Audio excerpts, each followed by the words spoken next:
Greetings and welcome to the 3 o'clock run of the Wichita's Public Schools Winter Wonderland Adventure. It has been such a great day of exploration, and we are coming to you live from the Wichita Art Museum, where we're going to be talking and investigating paintings that compare summer and winter. We're going to take you on a visual learning adventure.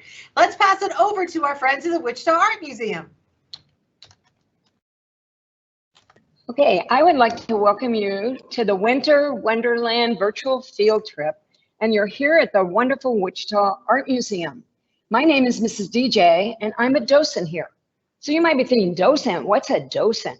A docent is a fancy way to say somebody that studies art and then gives other people a tour and tells them what they know about it.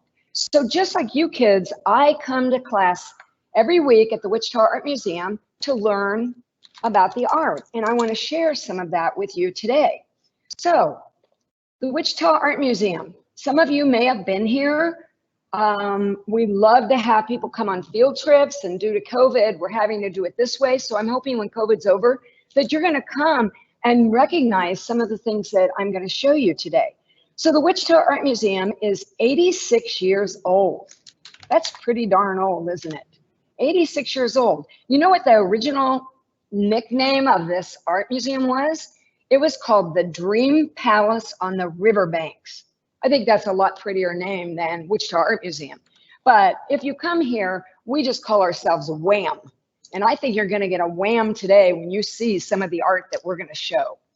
So I'm going to start with showing you one way that you can look at art. There's so many ways you can look at art and learn to appreciate it. So you might want to put in your chat, how many of you like art? So what's the purpose today?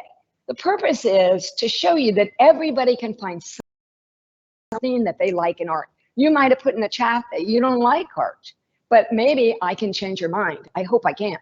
So one of the things, if you are not speaking to the artist, and I ask a question, it's not like math class. There's no right answers. You can answer anything, and I can't say you're wrong, because only the artist knows the real answer. That's one of the things I like about art. It can make everybody feel smart. So when we look, we're going to look at some different paintings, and we're going to compare and contrast them. The way that I really want you to look at this, stop and think, how many of you can name your 5 senses, the 5 basic senses that we have? Put it in your chat. While you're doing that,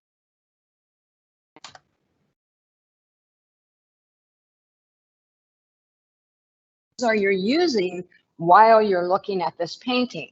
So I don't know what answers. I can't see your chat, so I'm going to go over. You guys check yourself. See how many of them did you get right. So first we have sight. So you're actually using that right now to look at this painting. All right, and then we have smell. All right, and we're going to talk about how can you smell this. All right, and next we have touch, and we have taste, and what am I missing? Hearing. And I think as we go through and look at art this way, we're going to pick it out. So you already know what I'm going to ask you at the end. I'm going to ask you to pick out the parts of the painting that cover the 5 senses. So put your thinking caps on and be ready to put it in the chat when we get finished.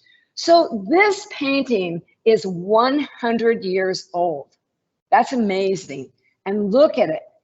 The reason I love this painting is I'm not from Kansas, but when I moved to Kansas, I really missed water.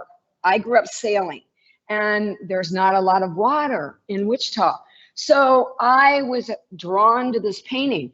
And as I started to study it, you know what I found out? Not only is it a beautiful painting, but the artist is from Wichita, Kansas. That's incredible.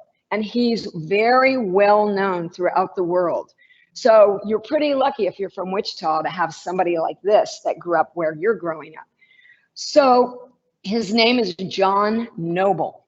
Now, John Noble's a very interesting person. He really didn't have a lot of formal schooling. When he grew up in the late 1800s, you didn't have to go to school. There was not compulsory education.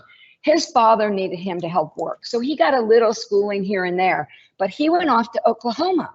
And what did he do in Oklahoma?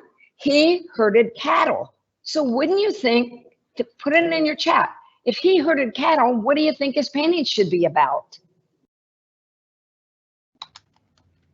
Now, I'm sure a lot of you are putting in things about Western way of life. So what makes this man want to paint about boats and water? Well, he has an interesting history. During this time period, if you wanted to be considered a great painter, you had to go to Paris from wherever you lived. That was the center of art during a time period known as Impressionism, where you just get an impression of you. So the best way for me to explain Impressionism to you is think about when you're on the school bus or you're in a car and whoever's driving drives too fast, you go by something and you wish you could have really seen it. You just have an impression in your mind of what you saw. That's what Impressionist painters did. So John Noble goes to Paris and he realizes there's so many other people there who want to be a painter just like him. So he thinks, what can I do to stand out from all these other painters? So you know what he does? He wears a 5-gallon cowboy hat and cowboy boots. That's unheard of in this society there. And he calls himself Wichita Bill, not John Noble, but Wichita Bill. Well, he's so different, everybody wants to be his friend. So he gets in with the top group of painters in Europe and learns a lot. So that's one of the things. He marries a girl from France, and guess what he gets a job doing? You'll never guess this, so I won't ask you to put it in the chat. I don't know if you know what a sardine is, but he becomes a sardine fisherman. Sardines are the things that a lot of people don't like on their pizza. They're smelly, hairy fish. They're little hairy fish that some people like to eat. I love to eat sardines. So he starts being on boats all the time, and he grows a love for the water. And so that's where this comes from. World War starts, World War I starts, and he gets out of Europe and comes back and he goes to New York City. But he loves the water and there's lots of water in New York City. So that's why he paints this. This is called Provincetown Winter 1920. And Provincetown is on the east coast of the United States. So let's look real carefully at this painting. Now, most painters paint with paintbrushes like I have in my hand here, different sizes of paintbrushes, and they use a palette like this. So they put all their paint on the palette and then they paint. Well, I'm thinking over Christmas break, some of you guys, you can make your own palette out of cardboard. You might want to try some of these. But John Noble is a little bit different. He uses brushes, but he uses a palette knife to put extra paint on the paint. And it takes a lot longer for that to dry. So we're going to talk about areas of this painting and what you see. So think about the 5 senses again. And in the chat, let's look at sight. When you're seeing, describe something that you see. You can look in the front of the picture. You can look in the back of the picture. Anywhere you want to look and put in things that you see. So I'm going to guess in the chat that you guys put in boats, which are here, houses or a town, which is right here, or maybe you're going to put in the sun right here, or the wharf that the boats come to and people walk down, or the water. There's all kinds of things that you could have mentioned. I'm sure most of you probably did that.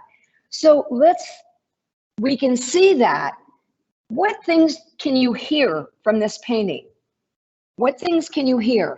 And one of the hints I can give you is the palette knife was used to make something that you're going to hear. So what do you think you can hear? And I'm going to assume that a lot of you said the water, because he makes this like this with a heavy paint, oil paint on it, so that it's almost like the water coming in. If you've been to a lake or the ocean, then you know you're going to hear that sound. You're also going to, if any of you have been to a river, a lake, it smells different than the regular air. It doesn't smell like your classroom. It smells way different. When you go to the East Coast, like here, the water is going to smell like salt because it's coming in from the ocean. So if we say salt, what other sense then is in this painting? If it's salt water, if you got in that water, what would you do? What sense would you use? You could feel the water, you could see the water, you could hear the water, but you could also taste the water. And some people like that taste and some people don't like that taste. I would think in a fishing village, think about smell again. What could you smell? You could probably also smell the fish in the water. We don't know if there are fish in these ships or not, but it probably is a fishing fleet, individuals. So what I want you to do is look at the colors now as you're using sight. Look at the colors and how this painting is done. It's got a lot of different colors, but what season, using your senses, what season do you think you're seeing? And some of the places that you might get a clue are right in here. Look in this area. And what do you see? And you might look right here. So I can't see your chat, but I'm guessing you guys are pretty smart, and I'm guessing you're saying you think it's winter. Because what could this be on the roof? That could be patches of snow that's melting. And what could this be down here? We don't know what it is. So whatever you guess is correct, but it could be a fire. Then look up here. Is this the sun or is that the moon? What do you think? Put in the chat which thing you think it is. Is it the moon or is it the sun? It's beautiful, isn't it? Can you see the way the artist has made the light come down on the water? Think about when you're outside, especially I think in the fall, there's a lot of times when you see the sun setting or the moon and you can see those shadows that are there. Now, the other thing I want you to think about is look at the painting technique on this. Every artist uses their own technique, but if you look here, look very carefully. What's that look like to you? Can you see it close enough to see what that is? What do those points look like?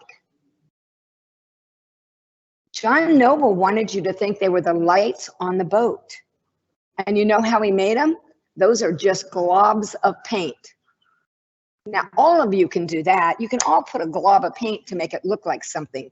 So I want you to try that while you're on winter recess. Okay, remember to think about this painting and think about what you like about it, because we're going to talk about that later. Okay, we're going to go and look at another painting right now.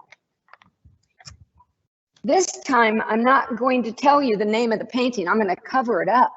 So in your chat, after you look at this, why don't you tell me what you would name this painting? If you were the artist, what would you name this painting?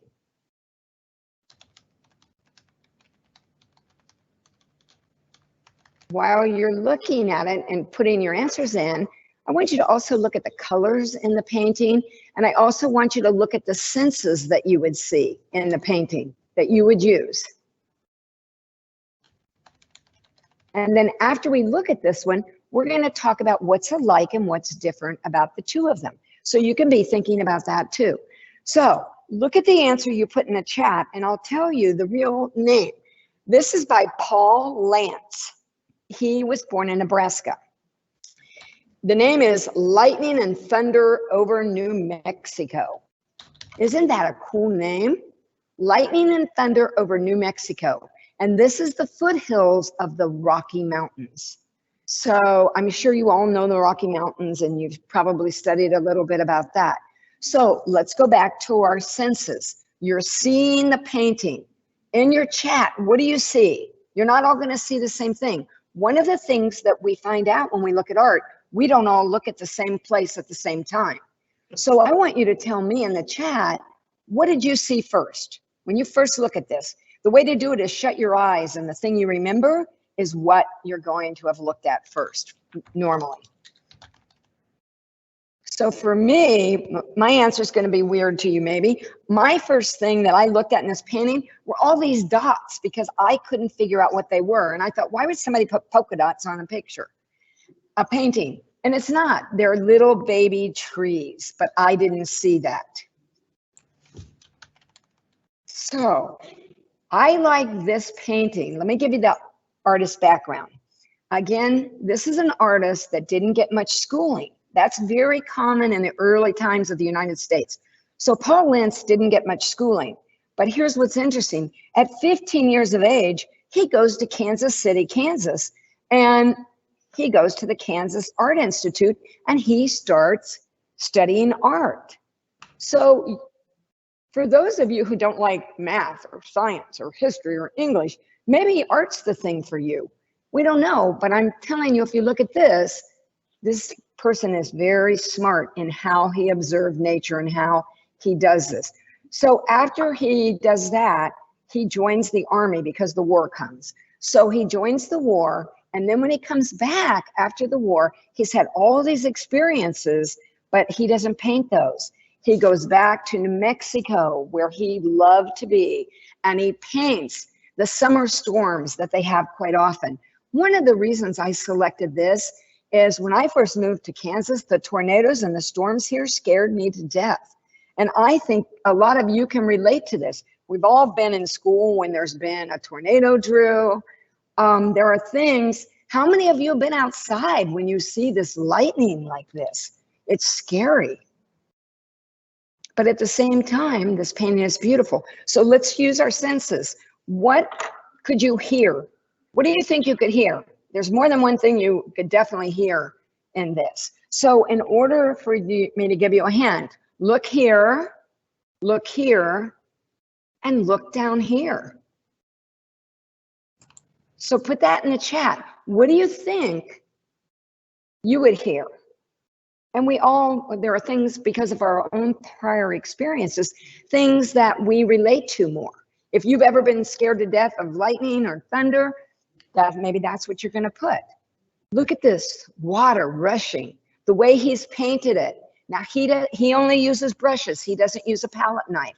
So the texture of this painting is very different than the texture of the painting that we just saw. All right, what would you smell? What do you think you'd smell? Put in the chat. What would you smell in this?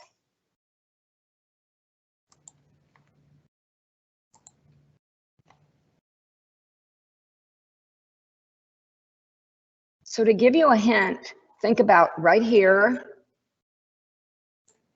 and then think about this up here.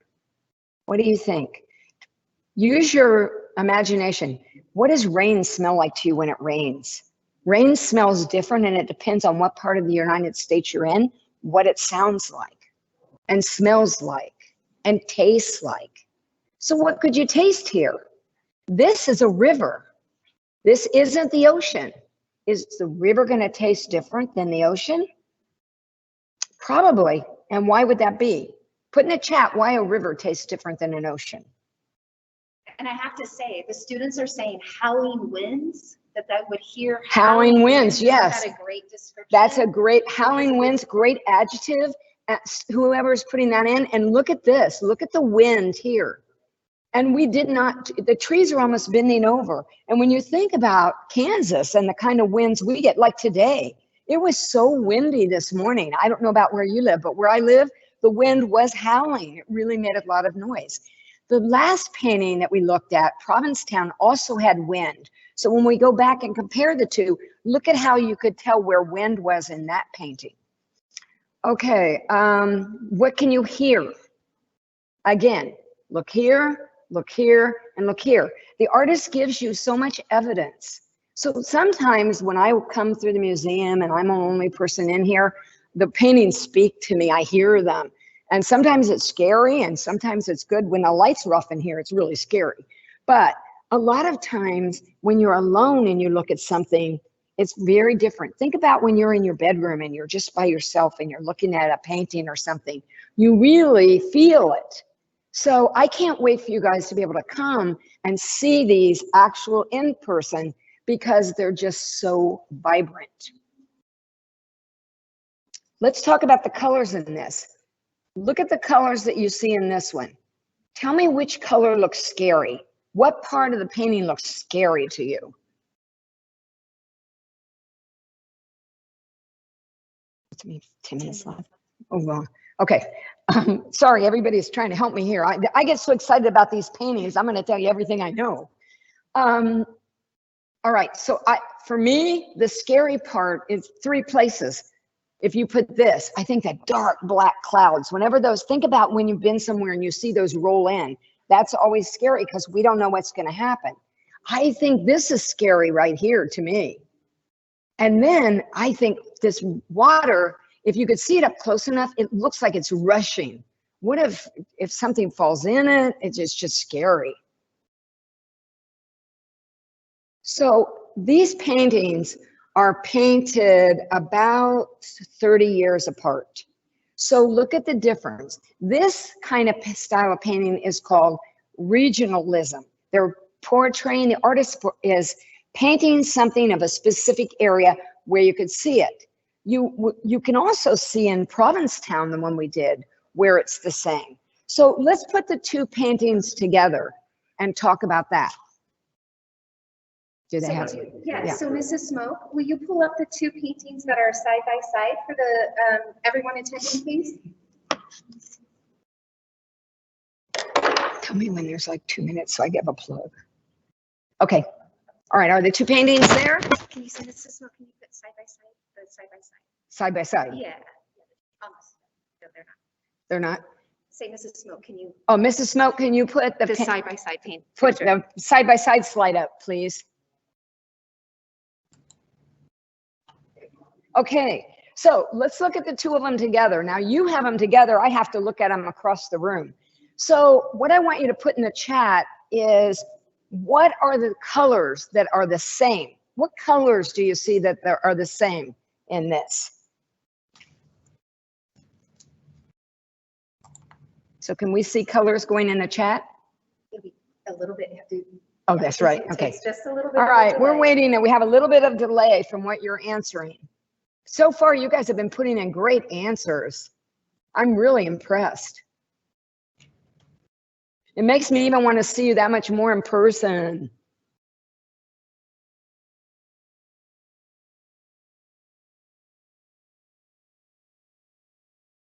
Okay, so if we look at it, you've got lots of blues and lots of greens and lots of browns. Those are the primary colors, but they're used differently in the 2 paintings. All right, now what I want you to do is look at the painting of Provincetown, not the storm, the other one. Where do you think you could see wind in that one? Because I missed that the first time to talk about it. Where in Provincetown do you think, put in the chat, where do you think you see wind? So the colors are starting to come in. Okay. And I noticed the difference in the yellows. Yellows. The sun was just almost the only yellow kind of in the more seasonal winter one. But whereas the thunderstorm, even though it's dark clouds, the plains and the water seem lighter. Right, right. So the water is very dark blue, whereas the water's lighter blue is what some students are noticing, and the use of yellows between them. Right, and that's those are great observations, because one is taking place in the East Coast of the United States and one is in the Midwest. So if you travel across the United States, you're going to see that the topography, that means what the land looks like, is going to be different every place that you go. But artists can pull us into that area. So you might not ever travel to Provincetown, but if you did, then you would have a pre-knowledge of the difference of the water compared to a river that might flow through the Rocky Mountains. So now look at where the wind is. You can see wind in more than one place in both of these. So in the chat, put where you see some wind movement. And for me, that's what makes these paintings come alive. I can put myself right in that place. In fact, that painting made me want to go to Provincetown. So I went there and it looks exactly the same, even though it's 100 years ago. The houses are all close together. Notice in this painting how few less housing you see. That's what we see in America. The East Coast is older and there's way more buildings. And in New Mexico, it's not settled very much. So different states have different populations. Kansas is considered the Western Kansas, not very populated at all. If you compare Valley Center to downtown Wichita, it's totally different. Okay, the other thing I really want to know now is put in which painting you like better and tell me why. Which of these two? They are both gorgeous. And I know it's hard to make a decision. While we're waiting for that answer, while we're waiting for that, Ms. Brown, are there any questions that she can answer while we're waiting on which one they like and why? Absolutely. One of the questions I was interested in is how many paintings are there at the art museum? How many paintings are here at the Wichita Art Museum, or otherwise known as WAM? As WAM. I cannot give you that count. We have downstairs in the basement, I call them the tombs, and there are just rows and rows and rows of paintings and sculptures. We have just so many, but I can tell you this, outside, when COVID's over, you could come and we have a $3.5 million sculpture garden outside with beautiful sculptures, and the kids can touch them. So that's a really good thing to think about. Another question that came up a lot, especially with these two paintings, was how did they get the texture? How did they make it so 3D? They loved that. Can you describe again how he got the texture added to the painting? John Noble gets his texture two ways. One with a palette knife, and two, the way he uses light, the shadowing that he uses. That same technique is used 30 years later by Paul Lantz. Look at the dark clouds and look at the light behind it and look how it lights up. So your eye is drawn, and there's a symmetry between the lightning bolt and the river. So you look at that, and that's how it makes it look 3D. Look at the tops of the foothills, how they're lighter. So it's the way they transition the color of paint. And I would recommend that kids try that. Just even with crayons, you can do it. And just try those different techniques. That's how these two artists started out. Neither one was a trained artist to begin with. It looks like it's about half and half between Provincetown and Lightning and Thunder. One of the reasons for Lightning and Thunder was they love the action that the thunderstorm clouds made. But some people like the reality of by the sea, that it seems a little bit more set in reality, and that's their aesthetic. Well, and now, but it's about half and half with a ton more reasons why, but those were just two. Well, those are great reasons. And I will tell you that my favorite is, it depends on the day. Some days I love the New Mexico thunderstorm more, and some days I like Provincetown more. And one of the things that I found is that paintings in the art museum that I didn't like in the beginning, I love now because I looked at them more. So I would encourage you to look at art more. The other thing I want to tell you about is the Wichita Art Museum is such a safe place during COVID.